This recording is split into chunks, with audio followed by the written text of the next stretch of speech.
Revelations about Lord Ashcroft confirm that the Conservatives still only look after themselves and are not to be trusted.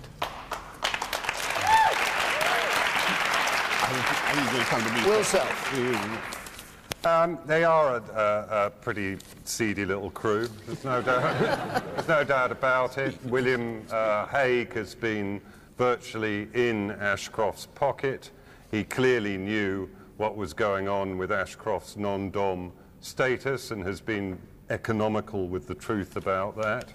Look, Labour and Tories will tit and tat about this because there are non-dom people donating to the Labour Party, but I stand clear of the party fray, and they're both dreadful, a lot of them. But this particular business with Lord Ashcroft and the Tories is really seedy.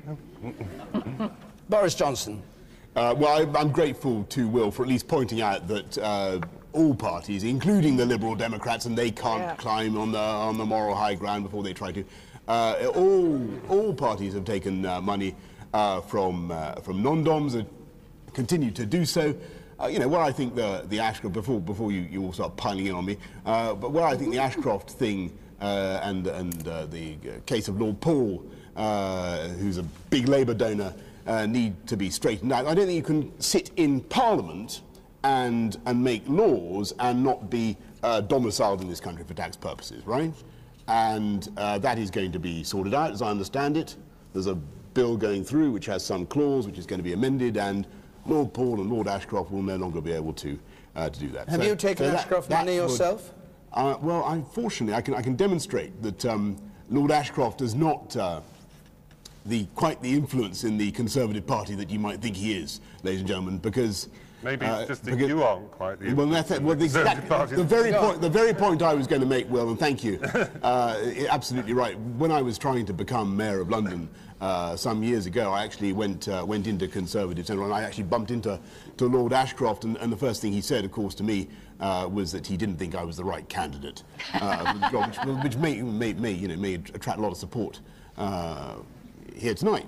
But I think it goes to show that he doesn't run the show, and there you go. Well, no, it doesn't show that. It shows he didn't run your show, but he appeared to be running. He appears to be running the shows for large numbers of marginal constituencies where the candidates, Conservatives, hope to win, and is being put in money and is in charge of a unit to do that. Well, you know. But don't say you know. What's the answer? The answer is that public-spirited people who are not domiciled give money to all political parties, right, well, and that is being changed, and I think it should be changed. But for any particular party to try and bathe in the odour of sanctity on this issue now is, I think, absolutely preposterous. Will is allowed to, because Will is not, as he rightly said, a member of any political party. But everybody else, I'm afraid, is equally in on this one. And was the Conservative Party leadership naive to trust what Lord Ashcroft said about permanent residence when it turned out for 10 years he hadn't been a permanent resident? Were they right to trust him? I am not party to any of the conversations. I've described in painful detail my own relationship with in a desperate bid to curry favour for Lord Ashcroft. I've explained how he disapproved of my candidature. I don't think he was right in that, obviously. I'll ask you whether the party leadership was naive in trusting him. Hague and Cameron. Look, in your view?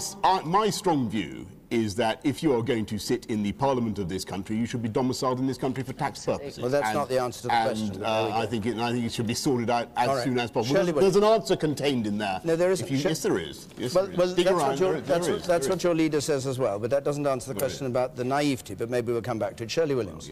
Well, let me be absolutely clear about this, because I think it's a troubling, very troubling thing. OK, maybe I'm bathing in the order of sanctity. I don't give a damn about that.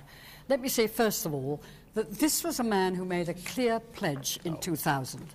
That clear pledge, which he wrote down in writing, was that he gave an unequivocal pledge that he would be paying full UK taxes at the end of that year when he became a member of the House of Lords. He has not kept that pledge. He hasn't even got near keeping that pledge.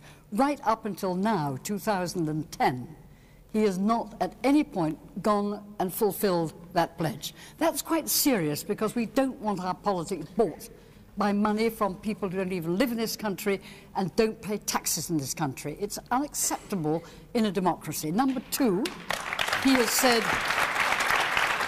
Sorry, do you include Lord Paul, the Labour donor, No, I don't. in that? I'll come to that. I come to that because I think it's very important that the second thing to say about, let me stick for a moment to Lord Ashcroft, is that unlike other people who've donated, and I agree that there's no doubt that there have been Councillor, Lord Paul. some Privy Councillor. non-domestic, sorry, there are some people who do not live in the United Kingdom who have contributed to parties. That's perfectly true.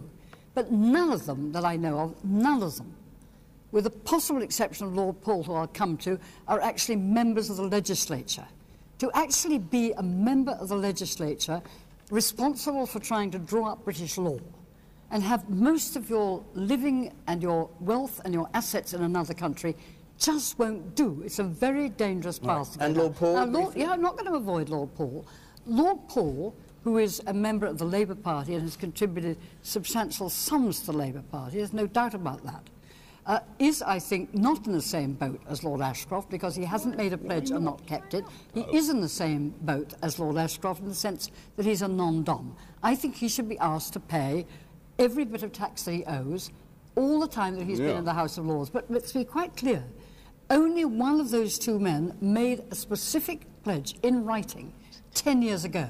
And I have to say to the highly intelligent Conservative leader, William Hague, who is a very bright man indeed, I cannot understand why over 10 years he appears not to have asked at any point Lord Ashcroft, A, what he was going to do, B, what his intentions are, and secondly, why he doesn't fulfil the pledge that he made to, among other people, the whole of the Conservative Party and its leader. I don't think that will do. And in order that you shouldn't bathe in the odour of sanctity, as you put it, when are the Liberal Democrats going to pay back nearly £2.5 million that they took from Michael Brown? That matter was put to the Electoral Commission perfectly properly by the Liberal Democrats about 2 years ago.